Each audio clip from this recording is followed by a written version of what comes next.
Thanks so much for making our tails wag by watching this guest interview from Arden Moore's Four-Legged Life. Four-Legged Life. Make sure to subscribe so you're up to date with all of our Four-Legged Life content. Four-Legged Life. Four-Legged Life.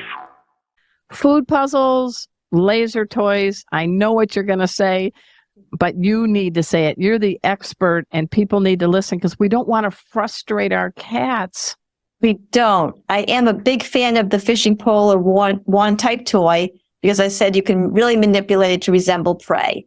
And there are so many different types on the market that you can really match the toy to your cat's style. So, it's simple.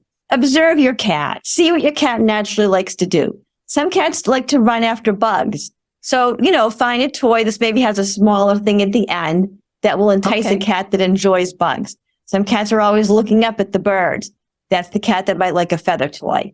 My huge big no-no is the laser pointer.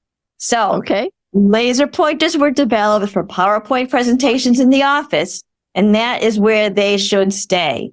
It's So why did somebody cross that line and frustrate cats? I mean, I could see PowerPoint, but I'm a cat. And I'm like, what? So what's going on? That's a bad thing, right? I think somebody at one point, made the dog go around and saw the cat going crazy and assumed that the cat enjoyed it. But just think of everything we just talked about. There's no capture.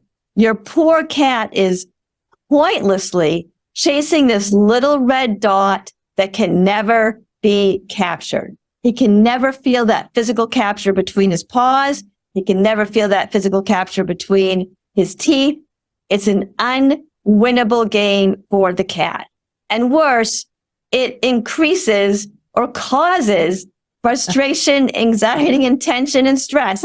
The exact thing we want to reduce through play. So, it's not a good toy for a cat. I like that. Toss the laser pointers. Yeah, me buying a lotto ticket and scratching it off and frustrated again. Empty, empty, empty. I really am glad. I wish we could get rid of balls of yarn with kitten pictures. As a pet first aid instructor, why do you have a picture of a kitten next to a ball of yarn that's choking and linear? And then the same with you, right? Laser tags.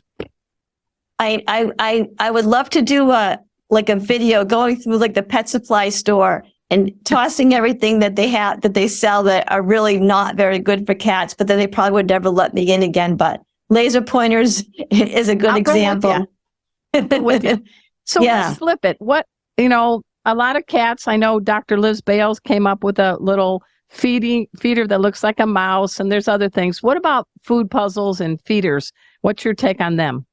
I'm a huge fan of puzzle feeders. So even I can't play with my cat 24/7, and even I cannot always be available. You're going to the Red Sox game, or you're late. Can you imagine? Right. So puzzle feeders are a terrific way for cats to be able to simulate that hunt without you there. And so for people who don't know, a puzzle feeder is a type of a cat toy where the cat has to overcome some challenge or manipulate the toy in some way or figure out some puzzle. And when they get it right, a piece of food is doled out. And they come and they're fun. And cats really enjoy it. And they come in every, level of difficulty, style that would match your cat. If you have a super duper clever cat, I have those people who tell me that their cat figures out how to open a door. That cat may need a more complex toy. If you have a cat who's a little more shy, maybe, and not as assertive, they may want a simpler toy. But really, they come in every shape and style. There's a toy for every budget. If you're a DIYer and you're on a budget, and you can take a paper towel roll or a toilet paper roll, pinch the ends, cut some holes into it, put some food, and voila, you have a puzzle feeder. So you don't have to spend a lot of money on these items, and you will really make your cat very happy with, again, this positive form of stimulation. I mean, we're living in a good age. I think cats are starting to get a little spotlight on them. I'm being an optimist.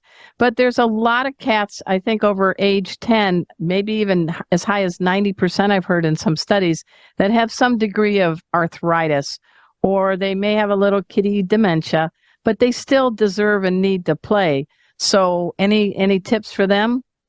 They do, and if you think about it, just like people, exercise helps brain health.